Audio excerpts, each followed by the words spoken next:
The first thing I need to do is set up my still life. So a still life can be composed of many different things. Traditionally, you would see stuff like fruit or maybe dishes, plants, things like that. Basically, anything that's going to stay still and not move is up for grabs.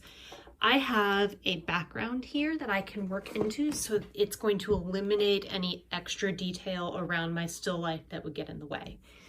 So I have a bunch of random stuff here and I'm going to use it to compose my still life.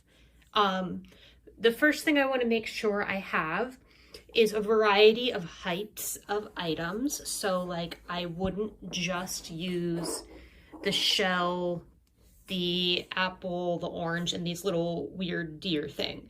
They're all about the same height. It's not going to make a very interesting composition. I want to have a variety of things. So one thing I can do is use, like I have the empty bottles, I have the plant is a lot taller.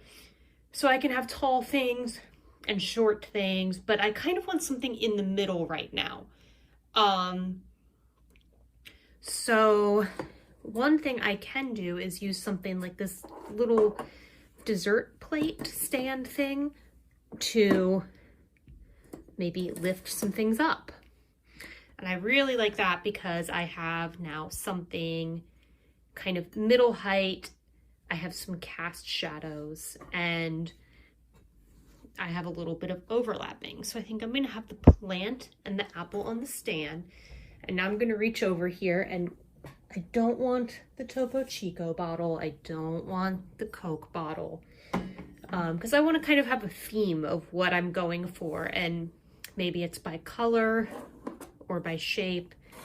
And I think I'm going to draw these little deer in the front because they are just really, really cute. I forgot that I had them. I have all these random things that were my grandma's. And so I'm going to use that. So I have a few items. I have them arranged so they're close together and overlapping.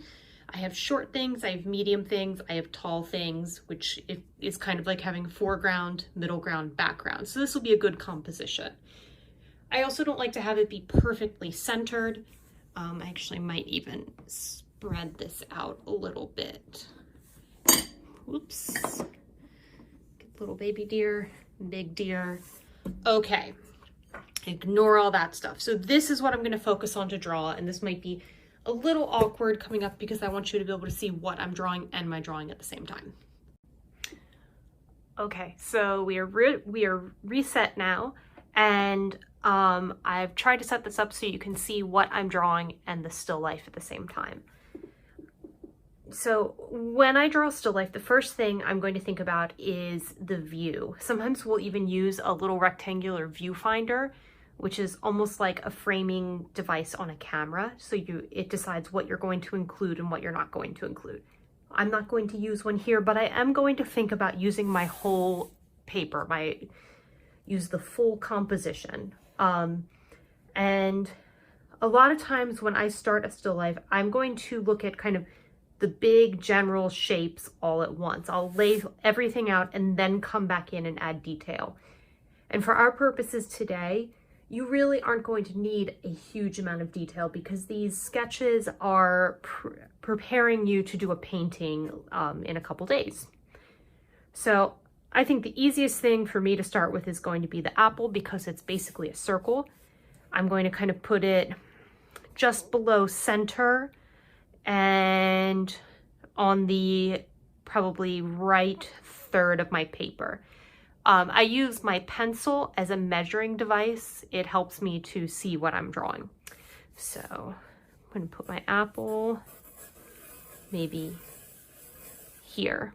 So I'm just drawing really, really light because I'm going to come back in later. You know, even now I can say, actually, the apple is not a perfect circle. We know that they're a little bigger on top than they are at the bottom.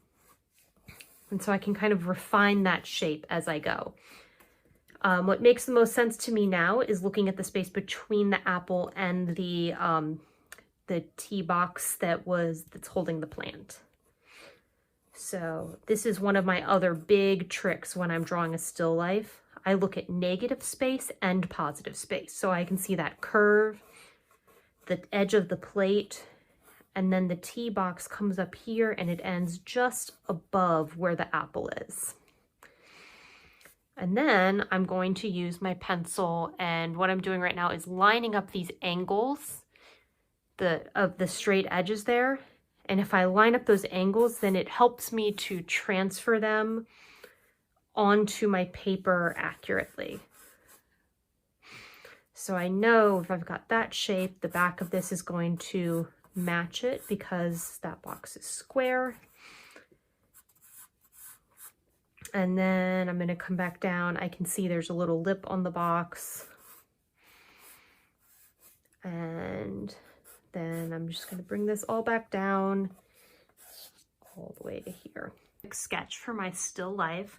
You can see I had to go back and make a lot of corrections, especially because this box kept needing to be bigger once I put the deer in front. And that's why, I mean, just keep it loose and sketchy. This is not your finished work. This is the plan that you're making, but a good sketch will set the foundation for you having some success with your painting.